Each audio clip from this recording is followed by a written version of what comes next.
Good morning, and welcome to your Stylo News Intelligence Update. Today, our focus is on a truly monumental event, NASA's Artemis II mission. You know, it's been over 50 years, but we are finally sending a crew back toward the moon, and the final preparations for this historic flight are happening right now. Now, before we get into the details, a quick word from our sponsor, ProWave AI. They're the brilliant minds behind Stylo IntelOps, the AI-powered open-source intelligence platform, and of course, Stylo News, its commercial counterpart. And to celebrate their one-year anniversary, they've got a special discount just for our viewers. All you have to do is use the code STYLO, that's S-T-Y-L-O, at stylonews.com for a discount on your subscription. The offer is good through March 31st, and it's for the first 250 subscribers. Okay, let's get back to the mission. To really appreciate what Artemis means, we first have to kind of zoom out and look at the current environment in Earth's orbit. And let me tell you, it is a busy, busy place. We've seen a number of notable launches recently, from Russia's Plesetsk Cosmodrome to Norway's Andøya spaceport. It just goes to show how dynamic this whole domain has become. And with all that activity, well, comes more tension. For instance, a Russian Luch 2 satellite has been seen making some very close approaches to European satellites. We're talking uncomfortably close. Then, on top of that, Russia launched 16 of their Rassvet 3 satellites, which are seen as their answer to Starlink, without any prior announcement. You put all that together with the growing concerns about cyber threats, and you get a really complex backdrop for our main story today. All right, so let's shift focus to our top story. Now, the road to launching Artemis II, it hasn't been a smooth one. The mission was actually supposed to go in late 2024, but it hit some pretty serious technical snags, things like fuel leaks and helium flow issues.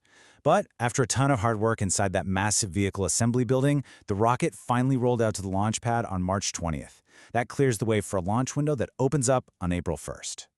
And here it is, just an incredible sight, the 332-foot-tall Artemis II rocket arriving at the launch pad. You know, this slow 11-hour journey is the final major step on the ground, and it really represents a monumental effort to get this vehicle ready for its voyage to the moon.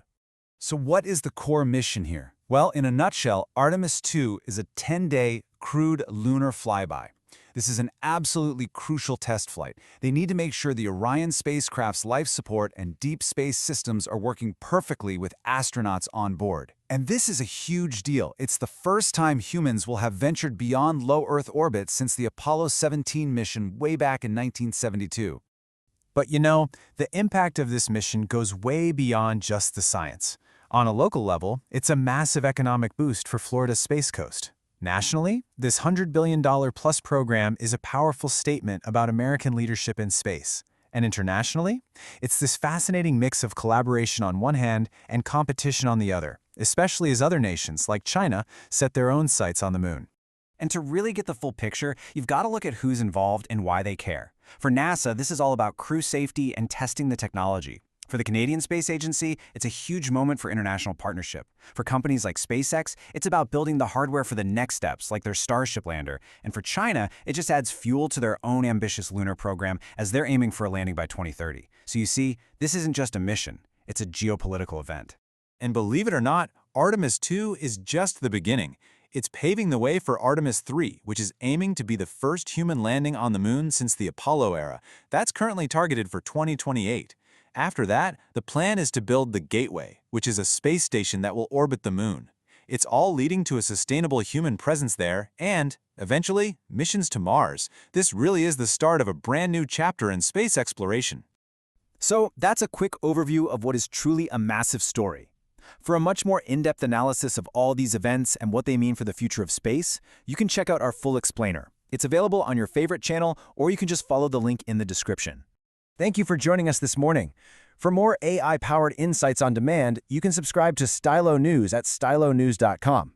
So that leaves us with a big question. What do you think the next 50 years of space exploration are going to look like?